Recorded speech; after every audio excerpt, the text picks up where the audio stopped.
Buenos Dias Gunners Collective. Back at it. Come on, homeboy, on the serio. You already know.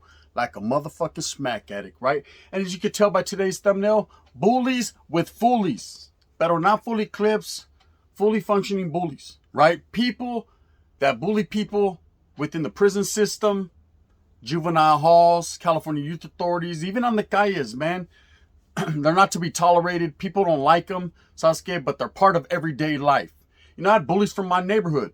People that, homeboys that, I swear I had a homeboy in a menudo style in a direct fashion. We're going to get straight to it. I'm going to tell you a few stories today.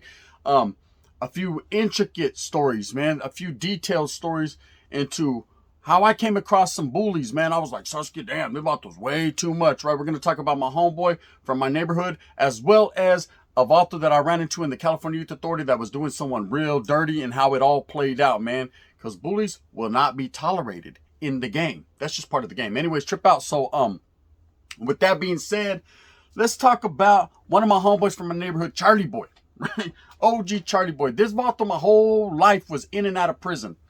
As a youngster, he was a lot older than us. You know, he took into the barrio because his brother was in the hood. So he was a little bit older and he just claimed the hood. There was no jumping this vato in. There was no, hey, we're going to recruit you. This vato just said, I'm from the hood. And that's it, period. Orale. You know what I mean? We didn't have no say-so or no, there was no repercussions for his actions. Put it like that. He was a big-ass vato, cross-eyed like Debo. So I was looking over here, but over there.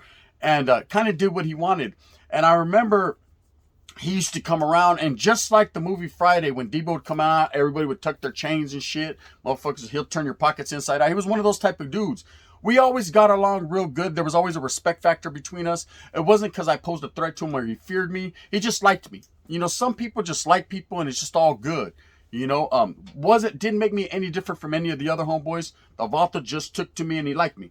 So he didn't fuck with me. He didn't punk me like that. But there were several homeboys, I'd see him get done dirty and I'd be like, ooh, you're going to get DP'd later on, right? It was just a bad situation. There was really nothing they could do about it. He was a bigger homeboy. He was from the neighborhood. Like I said, there was no red on red going on at that time, so you couldn't fucking punk him or hit him or anything like that. But Sasuke, he didn't even have to beat you up. He just kind of looked at you and Sasuke, you're like, here, I guess I'll give you that 50 then. It was something like that and things of that nature. Anyway, so trip out. I remember one time he did get me. He did get me. It was a lightweight bully move, but I guess you take it how you want to take it. Here's the story. It was 1997, right? And every year we have the fair, the Merced County Fairgrounds, man. It's the thing going on for the week. Everybody's going every single night. You don't miss a night because something different's going to crack off. You know, there were several gang fights. You'd see rivals, so it would go down. There was all the hyenas were at the fair. And anyone in any city that knows, man, the fair was popping when you were younger in your teenage years, as well as 18, 19, 20. That age limit, man, it was on the cracking. It was what was going on in the city at that time.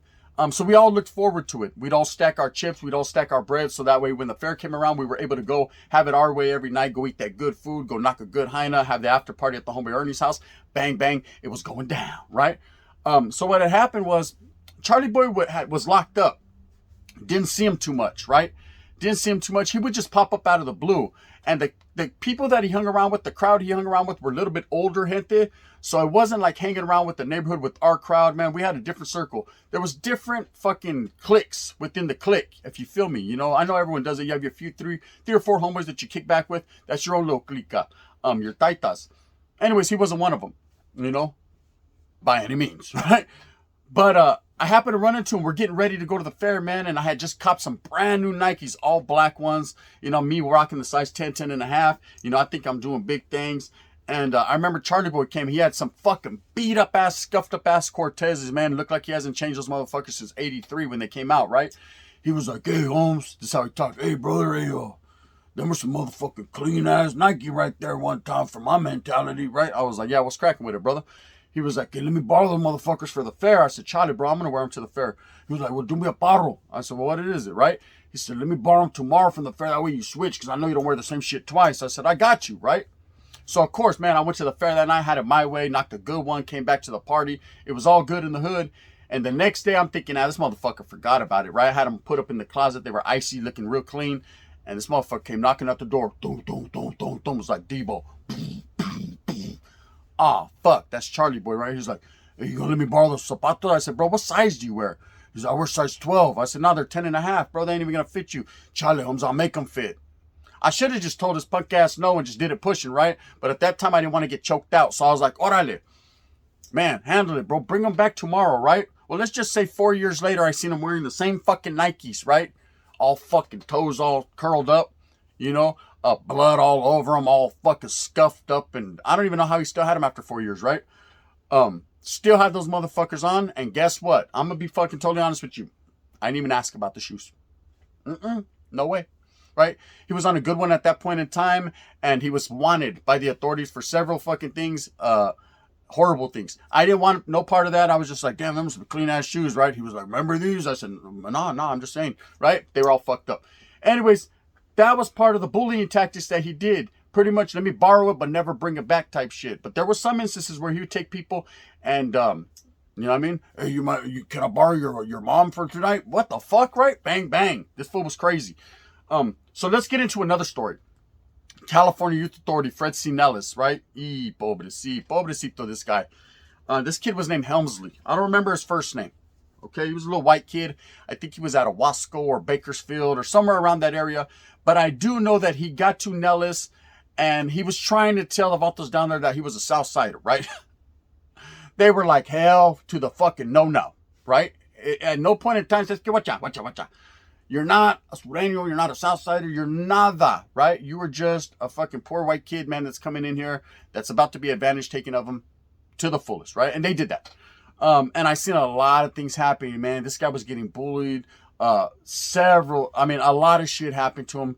Things that I can't even speak on here. Stories that I can't even tell because they're disgusting, but at the same time, man, they're just horrific. You know what was happening to this kid. And of course, it was none of our business. Being Norteños there, we were just trying to struggle and strive. We were just trying to maintain our safety and security, and hopefully we can get out this motherfucker without any problems. But I seen it. You know, I seen it at a distance. I used to talk to him every once in a while. He'd be walking by. I'd be like, what's good with it? You know, because after he realized that he was not going to be a gang member, that was never going to happen, and he was just going to play the victim role or be the victim, he kind of just was like down all the time. I felt bad for him. You know, I was a youngster too. I think he was older than me. But I felt bad for him because I seen the things he was going through. And, you know, I'd be like, hey, bro, don't take that shit from nobody, bro. And he was just like, oh, you know, it is what it is. I was like, yeah, well, it's going to be what it is, you know. And it just continued to gradually happen. It happened so to the point so bad that he was getting fucked up that people were kicking his shins. They were kicking his shin bones, and that he actually went to a Plaque. We should have beat his ass right there for telling, but at this time it was a little bit different.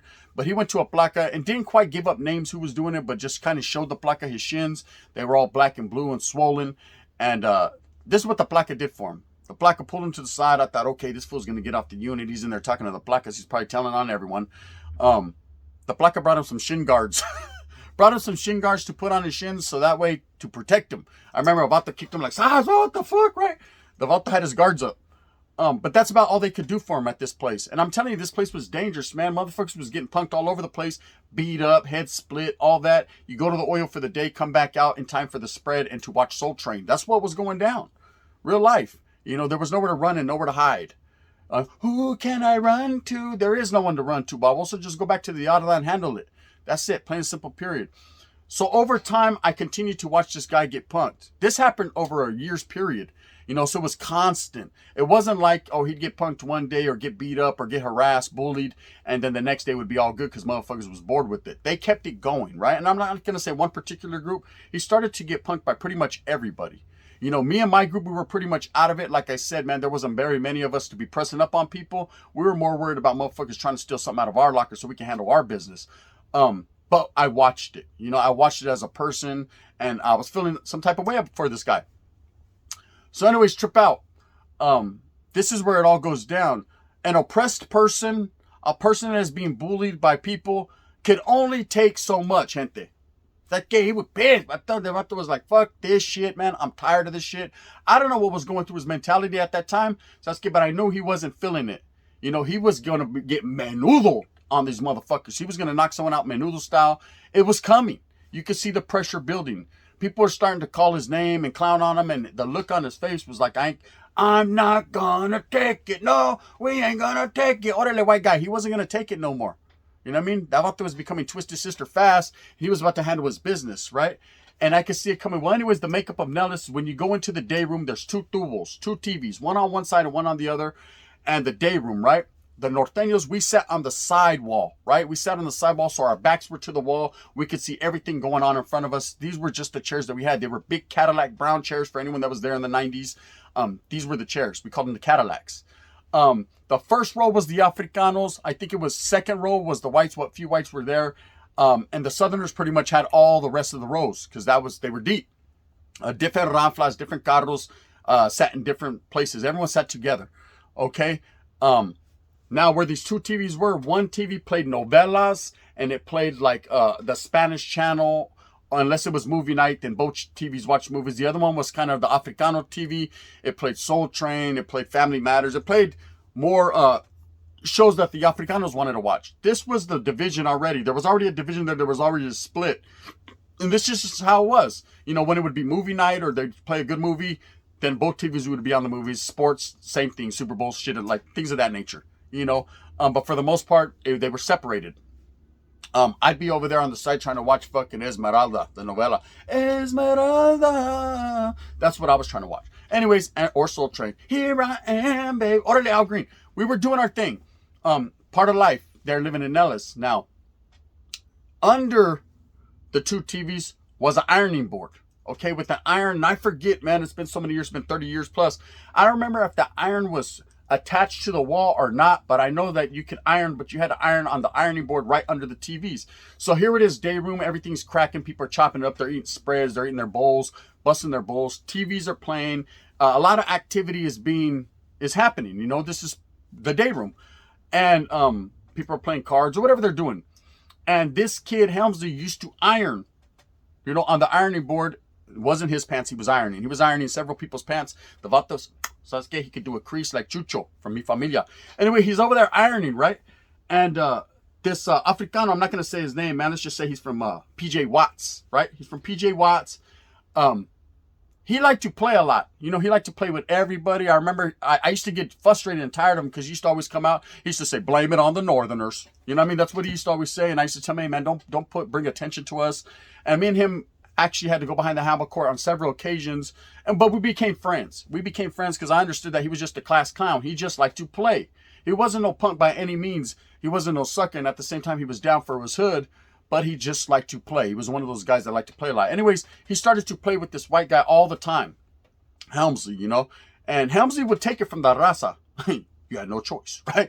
And he would take it from several individuals, but he felt like, if for another reason, he ain't going to take it from this guy. This guy's a clown, right? So that particular day, man, maybe he was at his limit. He was tired of being bullied. You know, jailhouse bullies, man, they get it coming when it comes. It's only a matter of time. You can only do so much. And this guy said something to him and sat down in that first row to fucking watch Soul Train, Sasuke. And it wasn't Color Me Bad, I Want to Sex You Up that day. It was Color Me Bad, I'm gonna beat you up. And that youngster grabbed that motherfucking iron and proceeded to smash it over his fucking head several times. It was a horrific scene. There was sangre everywhere. It was a bad situation. He knocked the dude's 2 front teeth out. It was just bad, right? I never seen the white boy again. Of course, they moved him from that oil, and I'm sure they shipped him out somewhere. And the other vato, he went to the infirmary and came back and didn't have no teeth. Next time he talked, he was like, "Damn Northerners," right? He couldn't talk. But this is what happens when you bully people. They become frustrated. Oppressed people could only take so much. They're backed up into a corner. It's the fight or flight syndrome. They come out fighting. You know what I mean? Or taking flight, vato. And that's just what it is. You know, I've seen it in my whole life on several occasions, people getting punked and people going out like that. You know, in this world, man, there's the predators, there's the victims, and there's the people just trying to wiggle, right? I've always been one of those people just trying to wiggle, just trying to do my time, just trying to get out the way, man, not trying to cause any problems, down for my faction, down for my cause, and true believer in what I believe in. At the same time, man, I'm not going to go out there and try to take people's shit, steal from them, punk them. Nobody likes that. You know, people might act like, oh, you might think in your mind, yeah, it's cool, man. Look, I just punked that dude. But there's someone in the back row, man. Someone in the cuts like, look at this puto. He thinks he's bad. Says, yeah, I bet you I'll take his shit. It's always a dog-eat-dog world, man. There's always someone higher on that totem pole that feels some type of way. Now, of course, I'm not going to say one particular group bullied more people than the other, but it was pretty much a factor that if you went in there, man, people were going to test the waters. People were going to test you. And I'm speaking on the C.Y.A. aspect of it. You know, prison was a little bit different. Prison was about respect. There wasn't none of that shit going on. Maybe it went on within your own group, You know, if you were from a particular group, because I can't call the politics for every single group because I don't know what was going on, you know. I can only speak for me and mine when I said at no time was anyone getting punked or treated any differently. Everybody was to be embraced and showed love and respect. It wasn't even like that. Motherfuckers wasn't going out like that. If you already got to the prison point of life, so that's okay, you was about your shit, right? For the most part. But there was other groups where inner things were happening, man, and people were getting punked, or Sasuke cheeks were getting clapped, and things were happening. Okay, but I wasn't paying no attention because Sasuke was none of my fucking business. At the end of the day, things are not your business. You don't pay attention to it. You don't even look in that direction because Sasuke, that's dry snitching. You're going to draw attention over there and you don't want to get caught up in that. Next thing you know, Sas, and you're in trouble. But it happens in life, you know, and it happens in everyday life. You know, your kids go to school and there's always that big kid on the block, man, that wants to bully people. And you know, kids get tired of it. People get tired of it. You know, again, like I said in this story, this little white dude, Helmsley, he got tired of it. You know, it happened for a year. And the cold part of it is the main people that were oppressing him, the main people that were doing him dirty and that were conning him every day, that's not who he backlashed on. That's not who he finally got off on. He finally got off on the dude who just played with him 1 or 2 times, who thought he's seen everyone else playing with them, so he thought he can get comfortable and do that. And that's what happens. You know, it's usually not the one that's fucking punking the dude that gets fucked up. It's usually the one that just comes along, innocent ass vato that thinks he could play with you like that because he sees everyone else playing with you like that, and you ain't going out like that, like Charlie Holmes. They might punk me, Sasuke, but you're not. You know what I mean? And that's what went down. I seen it. It was a dangerous situation. You know, I remember everyone tripped because everyone was like, oh shit. And as they're getting handcuffed and as they're leaving, one's getting gurneyed out, the other one's getting handcuffed. I remember people were like cheering and shit. They were like, damn, finally. You know, there was a lot of people that felt bad for this individual. You know, now as far as my homeboy from my neighborhood, it wasn't necessarily he was bullying people. He just was intimidating. Everyone knew right from the gate, like, ah, man, we ain't trying to fuck with this dude. This dude's going to take something from somebody, right? Oh, it's so scared. Trip out, eh? Trip out. I know someone's going to buy me a beer. I just know it. I feel it. I feel it in my heart. Orderly, I got you. See? I felt it. I could tell the future. So I bet you was going to win the game, the Raiders. They lost. Did they? No, I think they won. You know what I mean? This is how this guy was. He was just an intimidating person. Was he trying to punk anyone? No, I don't think he ever was. I think it was just his style and the way he got down. He got used to people being intimidated, so fuck it. He ran with it. You know, well, you can't blame the man. He's going to run with some shit. If you got action, then I want action tonight. Orderly, Rosie. You know what I mean? The shit's hitting you anyways. And this is just how it was. But anyways, this is just a lesson for life. There's bullies everywhere. I've seen several other occasions where people were getting bullied in prison, and not necessarily prison, but C.Y.A. And I just felt bad. You know, it was a bad situation, but there was nothing I could do, especially if it wasn't my own people. See, even in YA, we played that card, we played that game, that division. You know, you worry about yours and I'll worry about mine. You know, and like I said, it wasn't happening within my own group faction period. I mean, there was a couple occasions where, you know, I mean, I myself even did a bully tactic, man, when I talked about let me my shoes, you know what I mean? And we were kind of bullying on that guy. Doesn't make me a bad dude, doesn't make me a great person because I did that. Doesn't fucking shine no good light on me or make me cool or tough, right? It's just something that happened. You know, we felt that if for no other reason he was leaving us fucking out to dry. So Sasuke, we were going to take his shoes for that. And then going up north, man, you know, I had a homeboy Bads, man, my homeboy Bads from Sakura, man. That about the, you know what I mean? I won't say he's a bully with the fully, but at the same time, he had a little toolie. He was doing his thing. Let's just say that, you know, I didn't approve of it. But at the same time, he was my boy, and I kind of just stood back and let him do his thing, man. Doesn't mean I was a sucker or I was a punk. At the same time, man, it just was none of my business. You mind your own will remind you. Get me? Anyways, with that being said, man, I hope that you move fast with a purpose. I hope that you get everything that you want coming to you. Pay attention to your children and what's going on in their escuela, man. Pay attention to what's going on in their school because you never know if someone's trying to get over on them or if they're trying to get over on someone. It's not a good look either way. At the end of the day, man, this shit happens in life and it's not a good thing, you know. We need to fight the oppressor rather than being oppressed. You know, that's the only way to go. Anyways, with that being said, man, I hope you guys have a wonderful day. Hit the like and subscribe if you like this one. If you didn't, hit the thumbs down. It's all good in the hood. It's nothing but love and respect. We're going to go banger for banger, banger for banger. The shit don't stop to the bodies drop. You feel me? Anyways, the gun. Bang, bang. It's all love and respect. Oh, by the way, I wanted to tell you, man, to all the gente, to all the raza, man, let's unite this shit. You know, black and brown. I seen what happened with WAC 103, how they're getting it together, man. And whether what people say, regardless who broke it down, who breaks down, what breaks down, none of that matters, man. All it is it's love, man. And it's all good in the hood with the gun. Bang, bang. You know what it is, man. It be like that sometimes. Don't oppress nobody.